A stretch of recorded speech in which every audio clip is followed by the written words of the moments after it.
Welcome into a Wednesday edition of In Touch with Indiana Sports, powered by HoosierIllustrated.com. I'm John Alden with you, as always. Welcome to the middle of the week, and maybe it's the middle of misery for you right now if you're an Indiana basketball fan, because what was that? What was the result that we got on the court last night between the number 19 ranked Illinois Fighting Illini facing our beloved Indiana Hoosiers? 94-69, a game that was never close.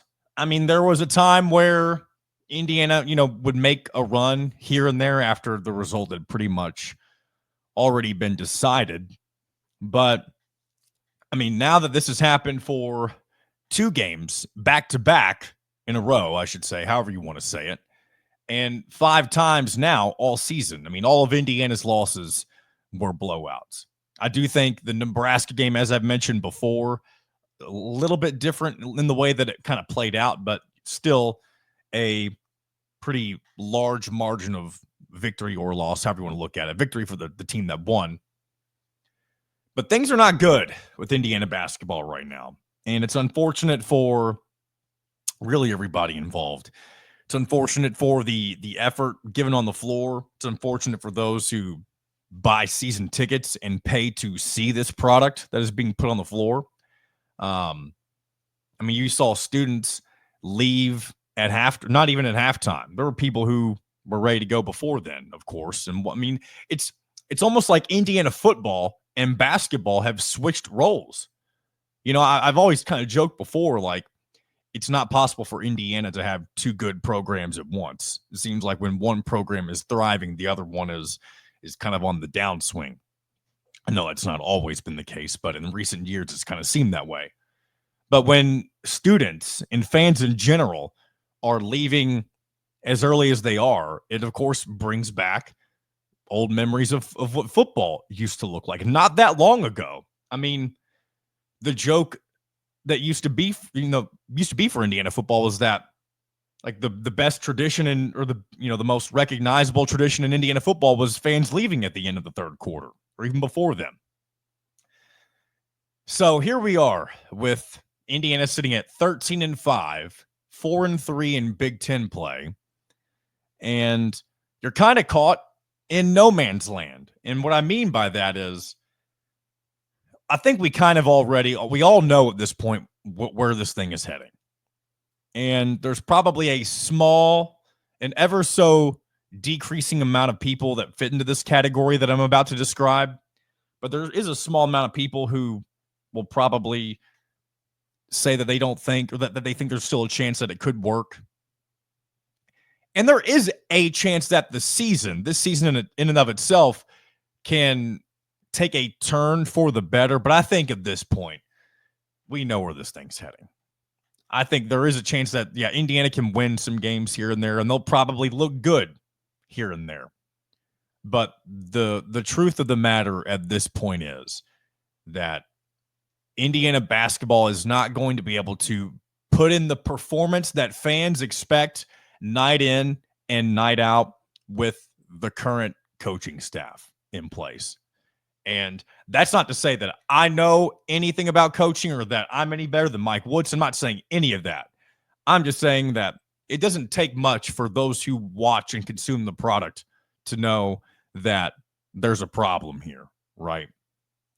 And for a while earlier on this season, I feel like it's not that I was beating around the bush. I just wasn't ready to fully commit to just saying that this thing is over, because I did think there was a lot of upside with the roster. And I do agree. I do still think that there is still a lot of talent on this roster, but it's just being misused and it's not being coached up in the best way. I don't want to say correctly, because again, I'm not a coach. I don't know what is the correct way to do that. But at the same time, it goes back to what I said a moment ago. It doesn't take a lot to see that there are issues going on when it comes to effort. I mean, I saw a video, or someone had made a clip And if you weren't paying fully close attention to the game, like to every little aspect, you might have missed this. But it's a clip of there's a lot of stuff going on with Illinois on a fast break, and Umar Ballo is just kind of, and actually you're going to hear our friend Dustin Schutte talk about this as well. He's just kind of standing around, moseying around, if you will.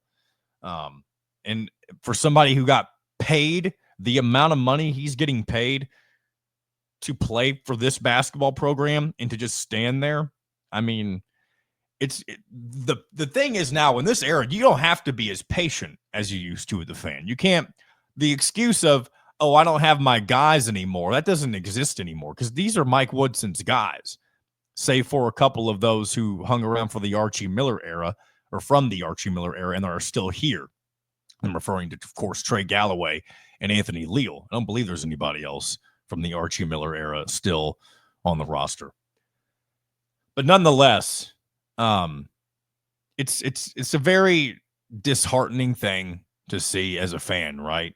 To just see things kind of go off the rails. And again, I started this off by saying that Indiana is kind of in no man's land. What I mean by that is Indiana's 18 games into the season. You're a little more than not quite 2/3 of the way through. You're somewhere in that halfway point range, right? You got 13 games left in the regular season schedule. And yes, there is technically time to make up for all of the issues that have occurred at this point in the season. But when you look at what's ahead, what about the road ahead gives anyone the hope that things can turn around? Just looking at the next 1, 2, 3, 4, 5, 6, 7 games. When you look at the next 7 games, 5 of those are road games. We all know how tough it is to win on the road. 2 of those are home games. One of those against one of the better teams so far in the Big Ten, being Michigan, the other being Maryland. And 3 of those 5 road games are against top 25 teams, or at least teams currently in the top 25, Purdue, Wisconsin, and Michigan State. I mean, there is a very real chance, especially because when you look at the team and how they fold when they're getting, curb stomped by a good team, there's no telling that there's no reason to think that they might just fold for the season eventually, right? With their next 2 games being on the road against Ohio State and Northwestern, if you lose both of those, and I know sometimes anytime I throw out those hypothetical scenarios, I always like to disclaimer and say, I'm not saying that that's what's going to happen, but it is a possibility.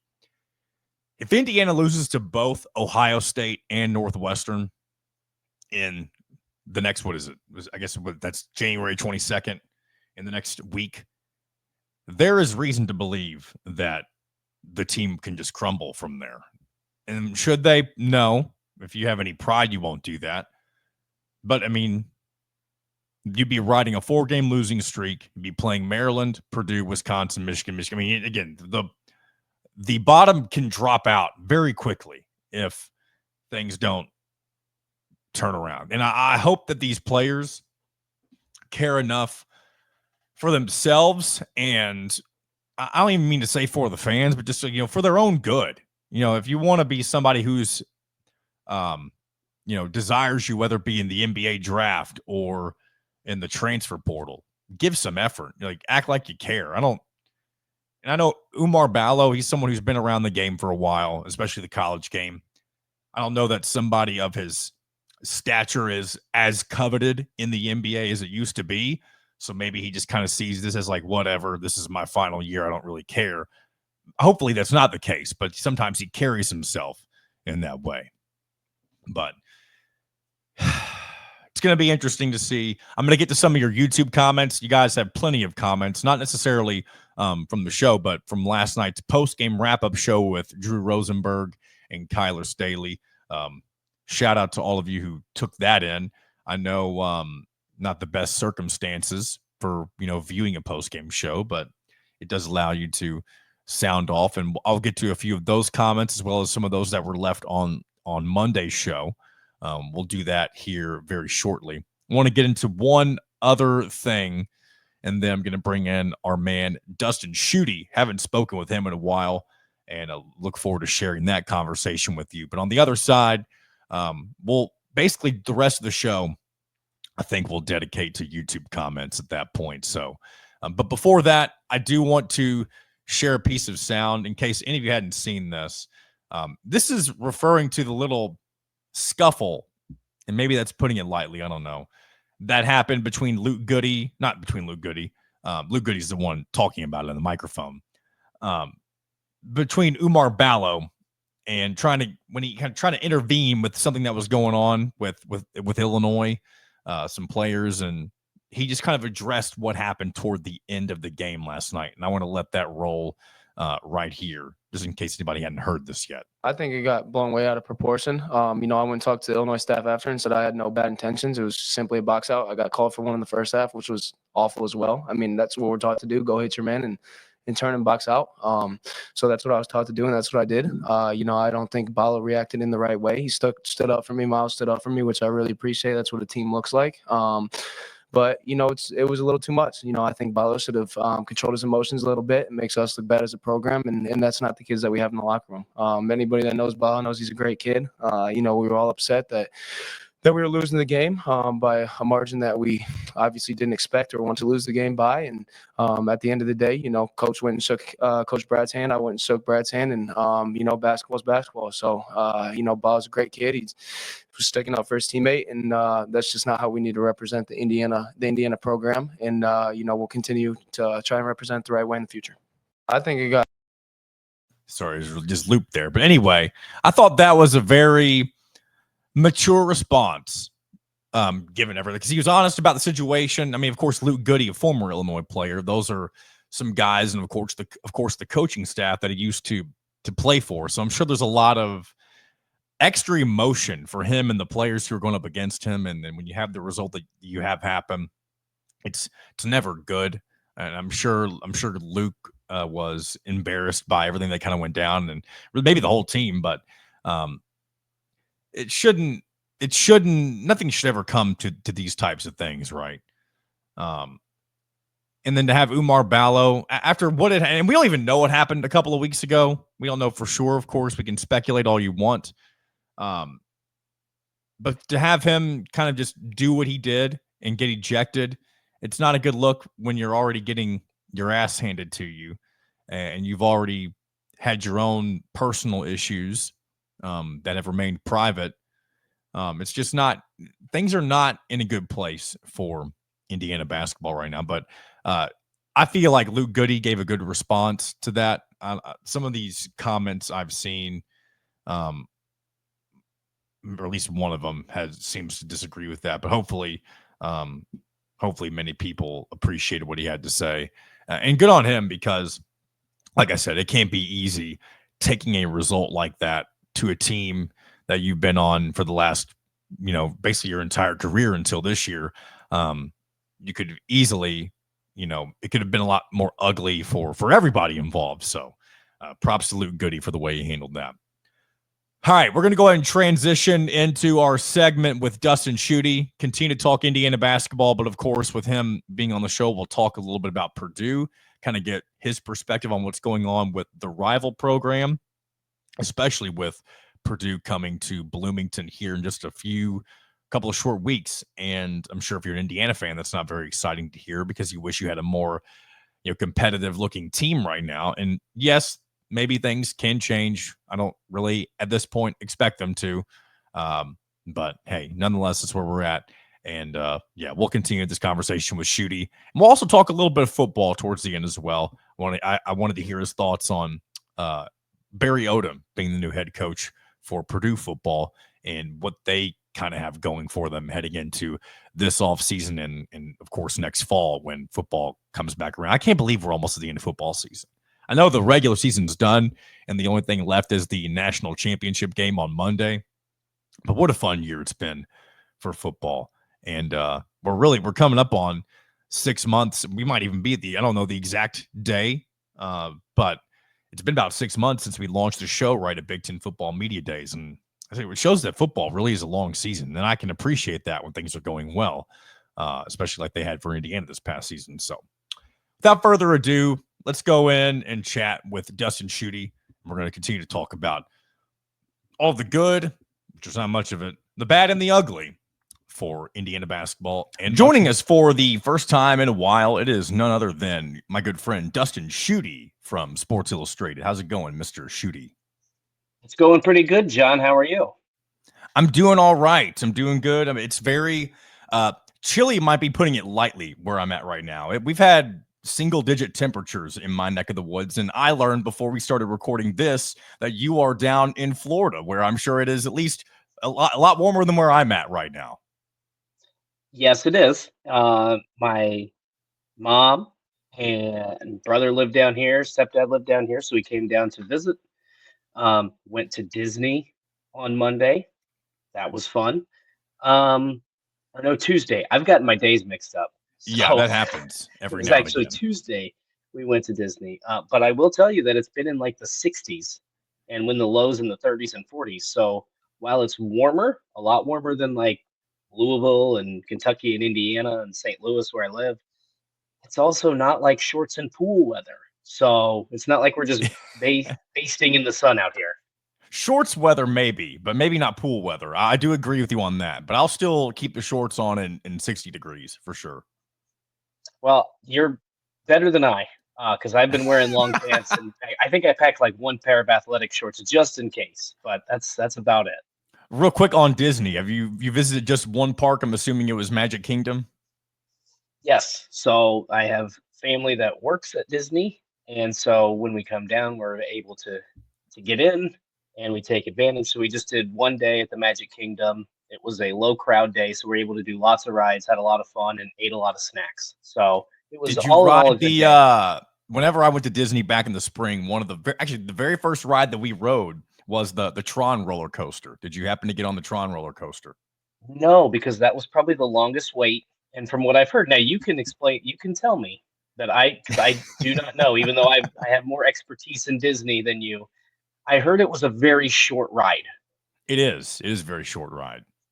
Okay, so we did not think that the wait would be worth the I think I time agree spent with you. on It the was roller coaster. fun, but if you have to wait a couple of hours for really anything, it's not worth a short ride. I agree. So there were a lot of things that were like a half hour wait or less. I don't know that we waited. I think we waited one time hour. And I think that was for the Seven Dwarfs Mine Train. As I'm Okay. sure we're riveting people on this sports talk show with our Disney discussion. But, so we were able to get on and off rides within a half hour most of the day. Some of them were just walk on. So we just took advantage of that. And if there's ever a time we go back and Tron is shorter, maybe we'll hit it up. Well, it's been a while since we've talked in general. It's been a while since we put out a show of Out of Touch, which is where we do typically veer off into these topics that are, of course, less sports related. But from here on out, we'll go ahead and push forth into that department. We'll talk Indiana, Purdue basketball, even a little bit of football towards the end, probably. But let's start with just kind of how the Big Ten season has gone so far. We'll start with Purdue, since that's kind of your expertise. How do you feel that the Boilermakers have kind of adjusted to really just not just life after Zach Edey, but really just being into this new era without him and a different kind of style of roster, if you will? Yeah, it was kind of interesting. It's been a little bit of a roller coaster, right? Because you look at the first month of the season in November, they got off to a really good start. They beat a Alabama team that's really good and was ranked number 2 in the country to kind of start. Then they had some lapses. They lost to Marquette. They were beat by, I think, final score was by 18 points. Really rough month of December. They go on the road and lose to Penn State. Go on neutral site games against Texas A&M and lose by 4, a game that they were just ice cold shooting. Then another game against Auburn in which they just got boat raced, for lack of a better term, on a neutral court by a really, really talented Auburn team. But the way they have kind of grown, and I think a lot of people, you looked at this team early in the season because of the new faces, because of the new style of play, pushing the tempo a little bit more, getting Braden Smith more involved in finding his shot a little bit more. I think most of us thought it was going to be late January or early February before we saw the best of this team. And I think you're starting to see it now. Like, I know to some extent their schedule hasn't been as rough as it was in December when they played Texas A&M, and Auburn. So we'll still see what this team has to offer. But when you have an average margin of victory of 22 points in your last 5 games, that's pretty good. And I think a lot of it starts and ends with Braden Smith hunting his shot. Um, and like he's just been more aggressive on the offensive end, and obviously he's doing everything. So it all starts and ends with him. But I also think that Matt Painter's made a few lineup changes, and I think this one is the best. Caleb First has provided a spark, not just in terms of his statistics, but what he does defensively. His effort level has been outstanding. And then CJ Cox, a freshman, who we just saw in the game against Nebraska, scored 23 points and was, I think, at one point 8 of 8, and then maybe missed 2 of his last 3 shots, but just an outstanding performance. So I think this team is finally starting to get that chemistry together. And, we'll see. This is an important West Coast trip for him here in Washington and Oregon this week. Yeah, and that's what I was going to get into next. Of course, they'll play Washington tonight in what used to be, Pac-12 after dark. Now we so lovingly call it Big Ten after dark. They'll have Washington and then a ranked Oregon team before returning home for 2 home games in a row with Ohio State, 3 home games in a row, Ohio State, Michigan, and then you have, of course, the Indiana-Purdue rivalry right after that to end the month of January. So not necessarily asking you to break down that entire stretch of games, but what do you kind of expect over the course of the next couple of weeks? Yeah, I mean, I think we're gonna because this is gonna get a little tougher. Ohio State is a team that has been. I talked about Purdue being on a roller coaster. This team has Oh my been gosh, yeah, the Buckeyes too. highs and lows. They've had a few games where they've just gotten blown out. They got destroyed by Maryland at home. They got destroyed by Auburn, but Auburn's done that to a lot of teams. It's also a team that beat a number 4 ranked Kentucky team.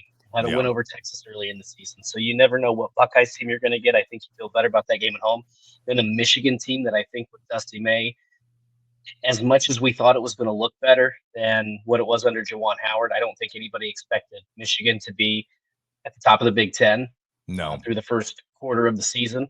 So they're really skilled. And then an Indiana team that right now, and I'm sure we'll talk about this, is just kind of derailed. So I think, John, to answer your question, this is a really important West Coast trip for them. If Purdue goes 1-1, they're 3-1 in the Big Ten in their road games, and life gets a lot tougher on the road. They're going to have to go to Iowa, Michigan, Michigan State. At some point, they'll go to Indiana, which, as poorly as the Hoosiers have played, not an easy place to win, Assembly Hall, especially in that rivalry game. And then they close out the season on the road against Illinois. So if you can get if you can get both, but you've got to split this if you want to still be in contention for a Big Ten championship. So I was going to get into that next. What do you kind of think at this point in the season? I would say I don't have the exact number in front of me. We're pretty much at the halfway mark of the college basketball season, I would say, at this point in time. When you're kind of evaluating the ceiling for Purdue, and I know last year, they're coming off a national championship game appearance. It's hard to do, right? And I know this Purdue team is not expected to do that, but when you're kind of expecting not a down year, but a step backward, what do you still think is the ceiling for this Purdue team? I think that's a really good question because I think people are going to call me crazy when I say this. I think this team can get to a Final Four with the way they've been playing recently. Now, here's what would have to happen is you have to get favorable matchups. If you're in a situation where Purdue has struggled with this season, and you saw it in the losses to Texas A&M and Auburn, teams that are wildly athletic, teams that have a lot of length and will pressure the basketball. Now, they've done better in recent games, but if they get a matchup like that in the first round or the second round, they could be out quickly because in those games, they've turned the ball over at an extremely high rate. They've not shot well. They just don't handle that pressure well. At least we haven't seen that yet. So, if they get favorable matchups and they are able to shoot like they have been the last couple games, I think the important thing is we've seen Purdue win games shooting the ball extremely well as we saw against Nebraska. We saw them grind one out, even though it was an 18-point win. They shot like 4 of 24 from 3-point range and 8 of 16 from the free throw line against Rutgers, and still managed to get a double-digit win on the road in Piscataway. So I think this team has learned finding ways to win in different ways, and that's a really important thing. I just think if you get an unfavorable matchup, this is why the NCAA tournament's a crapshoot, right? Because you could be one of the best teams, and if you get a bad matchup, you're done day one. you get a good bracket or an injury or somebody's not shooting well, you could get to the Final Four. I don't know that I would project them there, but I think that this is a second weekend team. I think this is Yeah. a Sweet 16 caliber team. And right now, I think they're probably one of the top 5 teams in the Big Ten. We'll find out against Oregon if they're up in their top 3. But Michigan State's playing at a really high level. We just talked about Michigan, how they've been a surprising team. I think Purdue and Illinois are also in that category. So they're certainly in the top 4, and I would be surprised if they're not in that top 4 at the end of the season. Yeah, it'll be interesting to see how they decide to finish things off, and of course, they'll be facing the Indiana Hoosiers here before long, so that'll be probably exciting for one team, maybe not so much the other. But let's go ahead and transition into a little Indiana basketball talk. A little bit of rewinding. Let's go to the beginning of 2025, just a measly couple of weeks ago, right? Indiana comes in off of a couple of non-conference victories that are less than impressive, something we've kind of gotten used to under Mike Woodson. You beat Chattanooga by 9 points. You beat Winthrop by 9 points. And Indiana comes into 2025 with Rutgers at home. They don't play with their freshman, Dylan Harper. They do have Ace Bailey, though, who ends up going off for 39 points. But Indiana gets the win. They win by 10 points. You're getting back on the right track. You follow that up going to the Palestra, and you beat a pretty good Penn State on the road by 6 points, a game that you were actually kind of in control of for the majority of at least the second half of that game. Then you beat a USC team at home, who then goes on to beat Illinois on the road after that. So you're like, okay, maybe this Indiana team has turned a corner, and maybe all this talent has finally begun to gel and come together the way that we thought they might at the beginning of the season. Well, then this past weekend happens. You go on the road at Iowa, and from the get-go, you get boat raced by Fran McCaffrey, that's pretty much become a normal thing for Indiana teams under Mike Woodson, getting absolutely hammered, especially on the road to Fran McCaffrey coached Iowa teams. And then when you look at that result and you have Illinois coming to town after that, you're like, okay, is this going to be just a simple bump in the road for Indiana? You have a really good chance to have another resume-building win against Illinois at home. It's a team that you could probably go toe-to-toe with if you play well like you had at home all season. You were undefeated at home up until that point. And then almost in the exact same way that you did against Iowa, you're out of the game from the get-go with hardly any signs of life throughout the entirety of the game. You made a couple of runs here and there in the second half, but one thing that Indiana fans have gotten all too used to is the fact that these teams fold whenever they get down so early and so quickly against higher caliber opponents. Dustin, from your perspective, and it could be a number of things, what do you think has gone wrong over the last week for Indiana basketball? Yeah, this is because I, like you, John, thought now early in the season I was probably more knee jerk, and I don't follow this team as closely as I have in previous seasons. Yeah. But then when they ripped off those wins, especially beating Rutgers at home, I was really impressed with the road win over Penn State. That's a good Penn State team, not a great Penn State team, but especially, and I know it wasn't their home gym, but it's not like they had to. It's still a unique environment. I mean, it was definitely kind of a bucket list trip if you're an Indiana fan to go see that game in the Palestra, of course. But yeah, still a good kind of quasi road win in some way, shape, or form. Right. And then you look at USC and a double-digit win in that game they're not a great team, but that's a team that's gotten better. They're gelling at the right time. I don't know that they're a tournament team, but they're a sneaky good team, right? So to have those 3 wins, I remember talking to somebody recently being like, looks like Indiana's kind of turned a corner. Like maybe this group is getting it together. They were finding ways to win games. And then Iowa happened. And to some degree, you can kind of write that off, like rough shooting night. You don't have Malik Renew. It's on the road. You've had trouble against Iowa. Let's just bounce back and have a good performance against Illinois. To me, John, the most concerning thing is the lack of effort we saw in that game against Illinois. Like, there was a clip of Omar Ballo where nobody was around the basketball, and he could not be bothered to take 4 steps to try to rebound the ball. Like, to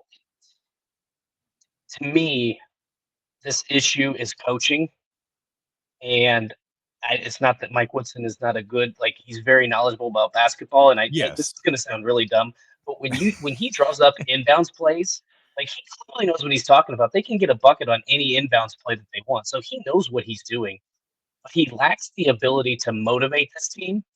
And then, if I'm an Indiana fan, the thing that is frustrating beyond belief is you have no consistency shooting a 3-point shot, and that's not just a Mike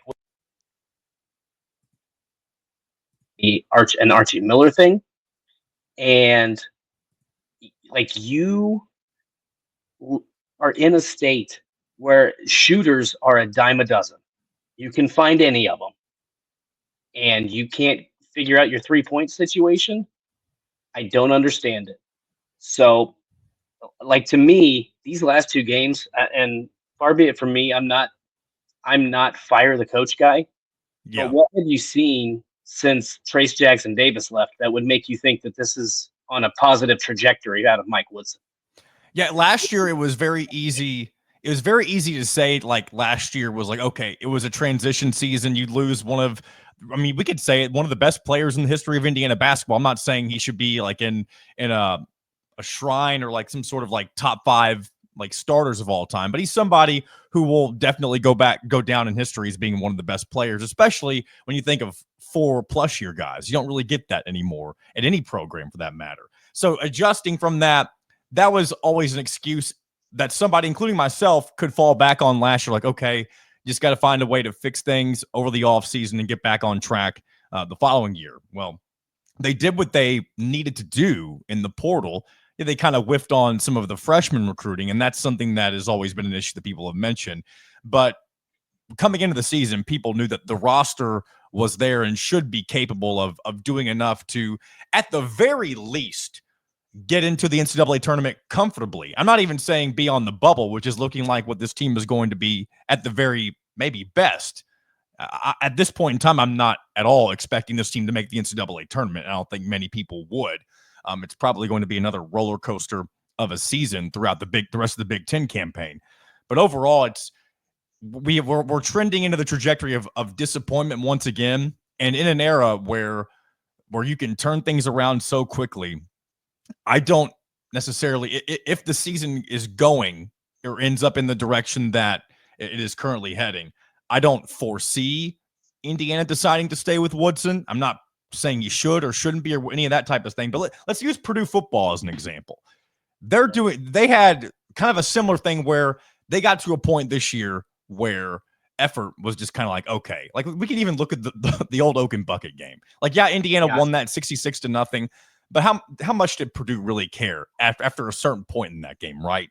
And so the obvious move, when you've seen how quickly Indiana football could turn things around, why not move on from Ryan Walters, which is exactly what they did. And I don't think there's a lot of excuses left for Mike Woodson if he is unable to turn things around. Again, there is plenty of season left, but I do think many people are in the camp that they just don't expect it to turn around. And that would be completely understandable, I would think. Yeah, I don't know where you would point to in the past and say, oh, this is when Mike Woodson got, this is things around. Like, there has not been an example of that, at least to my recollection.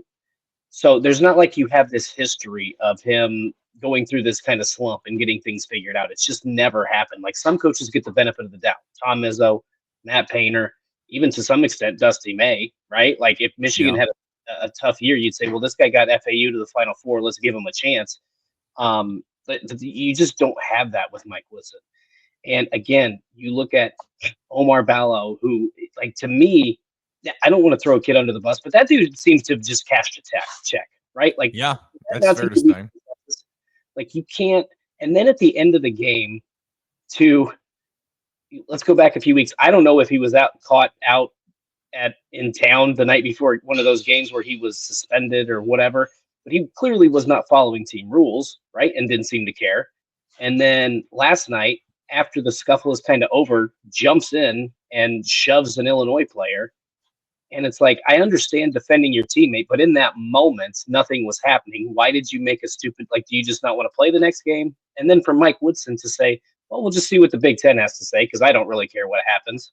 Like, I don't, there's just so much, there just seems like it's a lack of accountability, a lack of caring. Like, there used to be a time when wearing Indiana across your chest meant something. And now I don't think right now it doesn't. Like, so you've got to bring in somebody who is going to make that important again. And again, if people think that's Mike Woodson, then fine. I don't like to fire people, and that's not my depth of my pay grade. But I just don't see a path forward. There's nothing that you can point to and say we've had good. Like, you had Trace Jackson Davis, and that was it. Like, Yeah. not been good since then. Yep, and we'll see what happens. Of course, we mentioned we're kind of at that halfway marker of the season, and if you are an Indiana fan, you're not only are you unhappy, I'm sure you're frustrated at this point, especially coming off of the loss that did occur most recently. The couple of losses we can say. If you're Purdue, you're probably happy. You're at least happy with where things are or could be. Of course, you're gonna miss what you had last year with someone like Zach Edey. Were you gonna say something, Dustin? Yeah, let me throw this out there too. I think where the frustration would be if I was an Indiana guy is at some point, I don't want to say they swapped, but Matt Painter is doing what Gene Katie and Bob Knight did. And that is, I don't care how many stars you have. You're going to play, or you're going to play a specific role for our team. Like, those coaches found ways to fit guys in, whether they were a 5-star player or whether they were a 2-star guy that nobody wanted and would come off the bench and give you 10 minutes of just pure hustle, right? Like, that's what he's doing. And Indiana has all this talent. Like, there's no doubt they would be probably one of the top 10 rosters in college basketball. But it doesn't matter if you can't fit that together, if you can't energize guys. And there's only one basketball. You can't have 5 guys on the court shooting 40 shots a game. So somebody's going to have to accept a smaller role. And they just don't have anybody that's willing to do that. At least that's what it looks like from the outside. Yeah. So that's where the problem is. And that's where I think a lot of frustration is. Like, I've said this multiple times. You remember, and this was a different situation, different circumstances. But early in Tom Crean's tenure, when they were dealing with all those sanctions, those teams were bad. Yeah. There were a lot of Indiana fans that were very supportive and all hands on deck for that team because they worked their butts off. Like, those teams tried hard. They just didn't have the talent. They didn't have the scholarships. And it's easy to root for those teams. And I think if Indiana, I don't want to say if they were this bad but if they were at least showing effort and signs that they cared, I think that there wouldn't be this much hostility. But again, these kids that are playing at 4 different schools, I don't want to say they don't care, but it just doesn't seem like they care as much as they used. Like, well, that's the thing. When you go back to those, go ahead. Indiana doesn't mean anything to Omar Ballo, and that's not saying he doesn't want to win. He doesn't take the same pride as a Todd Leary, right, or a Charlie Miller, or some of these other guys that or anybody that went through that era of Verdell Jones or Jordan Holes, any of those guys who went through the bad years of Tom Crean. Christian Watford, Cody Zeller, Victor Oladipo. Like, name anybody that played in the 80s, 90s, 2000s for Indiana, 2010s for Indiana. They took a lot of pride in wearing an Indiana uniform because they knew it meant something, even if they weren't from the state. And you can't. To me, those guys, that's the big problem, is they don't care about it.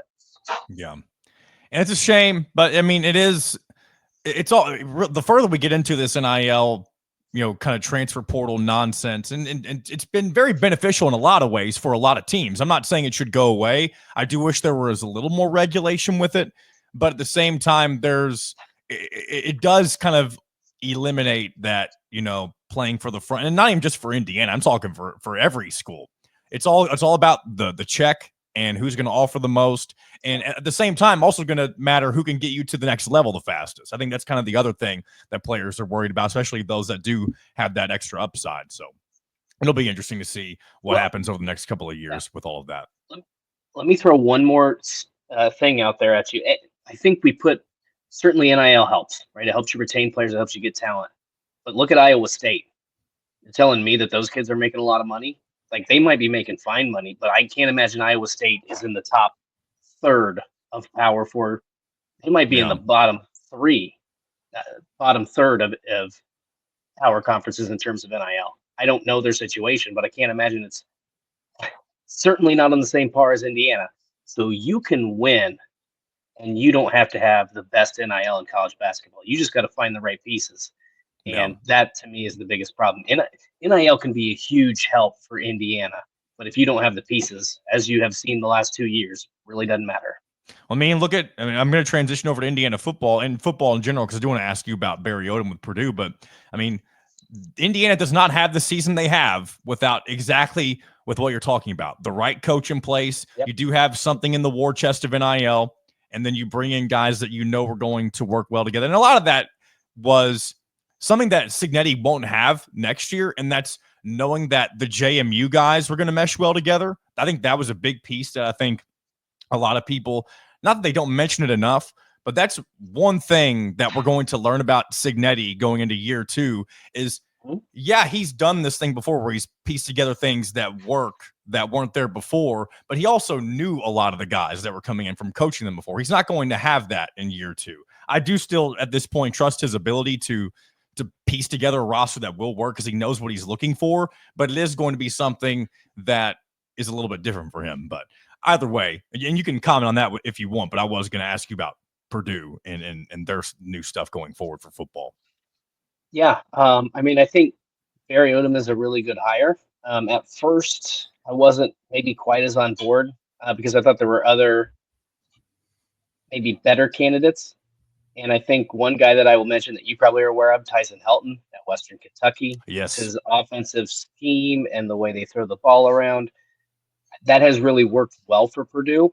But it seems like even though Barry Odom is a defensive guy, he wants to kind of implement that style of offense. Graham Harrell did too. He was just awful at it. Like, he should have never been an offensive coordinator, right? So I think he's making the right moves. They're doing kind of to the degree what Kurt Signetti did at Indiana last year, and that is they bringing in a lot of his guys from UNLV, right? Like, this is a team that won 10 games at UNLV, was in its conference championship game. And so there's a lot of players there that are making their way to West Lafayette. He's had to do a lot of portaling because you had, I want to say, close to 40 guys now. I don't have the specific number right in front of me, but it's over 30 guys from last year's team that entered the portal. And you had some guys that in Will Help that is transferring to Clemson, Dylan Thieneman to Oregon, Max Clare to Ohio State. So you had some guys that were talented on that roster. But it goes to what you say, John, and what we've talked about on the basketball side. These guys are going to have some level of familiarity with it. And Barry Odom does have experience coaching in a power conference. Missouri was not great. They were good under him. And I don't think you have to be a 10-win team or a 10-win coach to be successful at Purdue. If you can get to consistent bowl eligibility and maybe have that one or two big year, one big year now and then, kind of like Brett Bielema at Illinois. They had a great season this year. If you can have that every couple of years, smooth sailing in West Lafayette. So I'm intrigued to see what happens. And most importantly, John, it could not possibly get any worse than what it was last season. I've dealt with some pretty bad Purdue football seasons covering them. This was by far, because of what we talked about like earlier, like the effort level, performances, like just bad. And you have 2 games where you give up 66 points. Yeah. Yep. And this was I don't want to say it was the most talented roster, but this was I think to me it was a 5-win roster. I think this team should have been 5-7. And they were not even close to that. One thing I always mention or like to mention if I'm kind of teasing about Purdue is how bad the Daryl Hazel era was in general. Mm-hmm. The Ryan Walters era, a little bit different because it was more of just a stint rather than an era. But do you think his final season was worse than anything Daryl Hazel ever had going for him? Oh, yes, for sure. Like, okay. Because it's hard. I don't know if I can put it in the proper words, but I never felt like we're good enough to be like, I don't think the talent was there to be that competitive. Like, they could have been better. Jeff Brom kind of came in and proved that, but we were never really like this team. Like I mentioned, they had talent, and that's not to say that they would have been bowl eligible this year. But it's such a mismanagement of it. Like, they did some good things on the recruiting front. They pulled in some guys out of the transfer portal that you're going like, wow, I can't believe those guys are going to Purdue. And so to me, it was just, I don't even know how to, like their talent outweighed their production, if that makes sense. Like they were, yes, to put it in words, it was way worse than anything I experienced under Darrell Hazell. Last thing I want to do, I'm going to show you something. I think you've seen this via text, and this is a gift I got over Christmas. Yes, that's really cool. I like that. The replica Old Oaken bucket, which you being the Purdue guy and I being the Indiana guy, I'm proud to be in possession of this at the moment. It'd be funny if I were to find a way to give this to you if Purdue were to ever take this back anytime soon. It's a traveling trophy among us. That's really cool. Is that actual size? Yeah, I don't know what the exact measurements are supposed to be, but I mean it's heavy duty. I believe these are real. I don't know what it's made of, but they feel real. All this feels very heavy duty. I'll just say that. The one thing that there's no depth to it. There's like a little you can't right here. You can't drink beer out of it after. I know. I was talking with Jeffrey the Greek, our friend Jeffrey the Greek, about this. He said it'd be great if you could put some beer in there, but unfortunately, that's not the case. Well, that's unfortunate, but it's still really cool, and you get to gloat about it for another let's see, hopefully 10 forever months. Well, or it could be forever, but 10 months at least. I kept the little box that it came in so that whenever Indiana and Purdue play again, I can put it in the box and I can actually treat it as if, whenever they run over to the case and grab it out after the game's over, or if they lose, it just stays in there for the next 365 days or whatever it may be. So it could be very sad. You don't have to look at it. Well, exactly. That's true. You don't have to look at it. Dustin, I appreciate your time, extended time, I should say. I didn't expect to go for 30 minutes, but again, that's what happens when it's been a while. But I appreciate it. Hopefully you enjoy the rest of your time down in Florida. Hopefully the weather gets a little better for you, a little more Florida-like, and we'll do this again in the future. That sounds good, John. Thanks for having me on. Big thanks to Mr. Dustin Schutte for his extended amount of time once again, and hopefully he can enjoy his time down in Florida.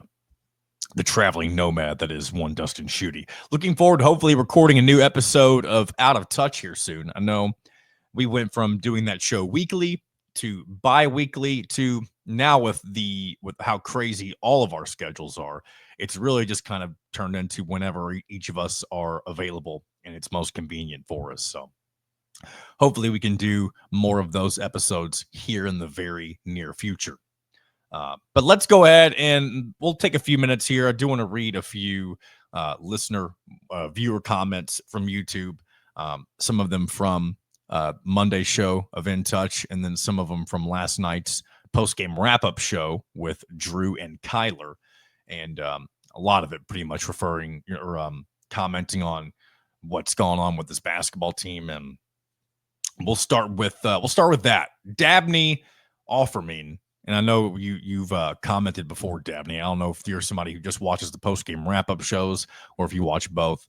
And forgive me if I mispronounced anything there. But Dabney says, so the team will hear all the noise, and Woodson will hear all the noise, and they'll decide that they must play well at Ohio State. It's sad that it will take this type of effort to light the fire for the road game against OSU, but it will, and Indiana will win that game.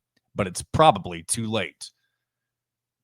I'll say that. Well, first of all, I do want to first say something or kind of echo what you're saying here, saying it's sad that it will take something like that to, help it happen. There's probably some truth to that. But at the same time, that they should already be in that mode, that they must play well. You should have had the result at Iowa wake you up. Like, hey, this game against Illinois, this is, and again, I'm not trying to act like I don't, I wasn't in the locker room. I didn't hear anything that was said, so I don't know what was said. But you would have thought there already would have been that extra motivation to put together a good performance against an Illinois team that's probably one of the better teams in the conference, but it's also somebody that you thought you would also match up well with based on how you have in the last few seasons. You even have one of their players with Luke Goode, who's lit you up before. And, you really just put in, I was going to say the worst performance of the season, but you could look at all of the losses and argue that at least 3 of them could go down as your worst performance of the season, specifically what just happened with Illinois.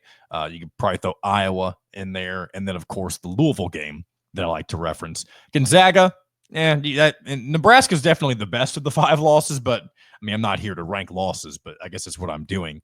But if this is what happens, like if they play well at Ohio State, I mean, good for them. Find a way to motivate yourself to play better. But here's what always happens is, or at least what's happened in the last month now, half a month, you play well enough to get people to buy back in, and then you think that that's enough, and then the effort goes bye-bye. It seems like that's what happened because those first 3 games to begin January, that was the beginning of the buyback. There was a lot of, I talked about at the beginning of or the end of December that Indiana basketball is at a crossroads. And depending on what happened in those first few games in January would depend on the outlook of the rest of the season. And they were convincing me, as well as I'm sure some of you, that maybe things could be turning a corner.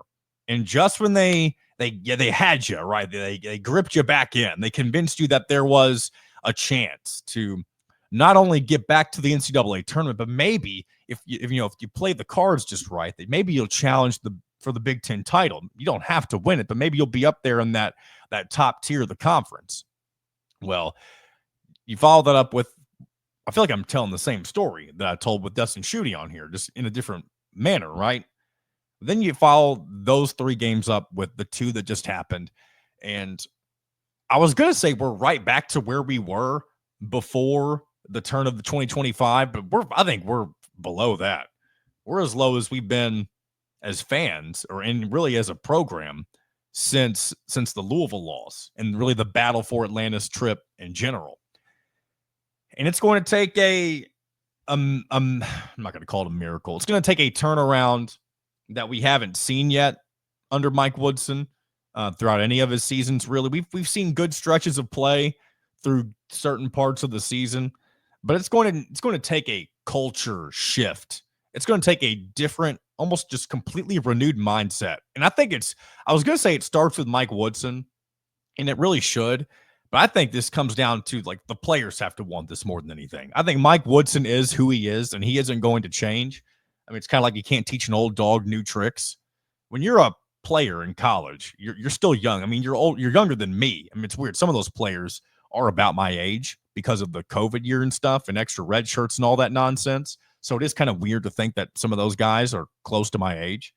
But it comes down to them. They have to want it more than anybody else, right? And again, I do want to be clear when I'm saying this. I'm not saying that it's not the coach's fault. I'm sitting here saying because of the coaching staff that Indiana has, that's not going to be enough to get these guys ready to go. The players themselves are going to have to want this if they're going to have a successful year. And I think that's just kind of the way I see it at this point. But we'll see. Because that's the thing. If things do turn around, it'll be interesting to see where people put the credit. Because, of course, anytime the team starts doing well, people like to say, oh, it must be something the coach is doing. And I guess it very well could be. But I think we know what we have with Mike Woodson at this point. And I don't act like I don't appreciate what he's done, the good, because he did kind of get rid of the stain for a while that was the ugliness of the Archie Miller era for a couple of years. And then things just took a turn for the worst the last couple of seasons, unfortunately. But we kind of know it's where things are at, and it's unfortunate. But there, like I said, if there is a silver lining, is that there is time. Now, does that change expectation? Not necessarily, but there is still time, and we'll have to wait and see what happens over the next few games before we continue to. I mean, maybe we'll continue this narrative the rest of the season, but who knows? It may be a bit of a roller coaster. We'll have to wait and see. A couple more comments I have highlighted. Baker's 924 says that was predictable, and that's fair enough. I honestly didn't think that was going to happen in the way that it happened. I really thought I didn't bet on it, but I did think Indiana would put forth a better performance, especially at Assembly Hall. That's now their first loss at Assembly Hall all season, and to have it be a 25, is that what it was, 25-point loss? Heck, it might even been more than that. I don't have the score immediately in front of me, but it was a lot. And then Yeah, hold on. I don't want to cut this out. I just realized I got lost in my own train of thought. But yes, Baker's 924. To that point, it probably was predictable for some. And it's probably going to be more predictable now for those who have been on the fence, kind of like myself. So that's where we are. On a lighter note, Hockey Skater 1414 says, Purdue fan here. It could be worse. You could be Purdue football. That is true. We are kind of in the same boat in a sense that the effort level, like you heard Dustin and I talking about, like it just kind of seems like we're at that point. Like, how much do these players care when things aren't going in the right direction for them? So appreciate the comments. Hockey Skater 1414. Interesting name too. And then heading over to a few more. Agent All-Star, you've been a frequent commenter, and I appreciate it. He says Woodson must go this season. Woodson era is a lost cause. I think we're getting to that point, and you've been saying it earlier than most, at least on my show. So shout out to you for being ahead of the game, Mr. Agent All-Star.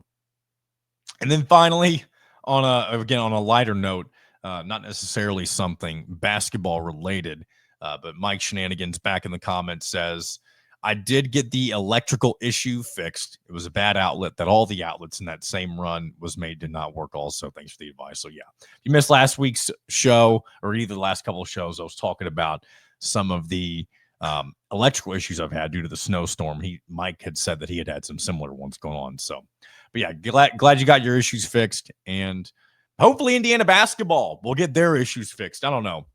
I'm curious if you are still watching. Leave a comment. I do have kind of a call to action, if you will. Just something I want to hear your thoughts on if you're still listening at this point in the show. If you're a fan, which I'm assuming you are, if you're watching the show, and one of two things happen, which would you prefer? Would you rather, A, there's only two options here. A, have Indiana turn things around and make the tournament comfortably. And again, I do feel like I need to preface this by saying, I know some of you are going to answer and say that's not possible. And I'm talking hypothetically. If one of two things happen, which would you rather have happen? And it's A, Indiana turns things around, makes the tournament comfortably, or B, they kind of let the bottom drop out and maybe Mike Woodson gets fired mid-season, something like that. And tell me why. Because I think that's something that's an interesting discussion.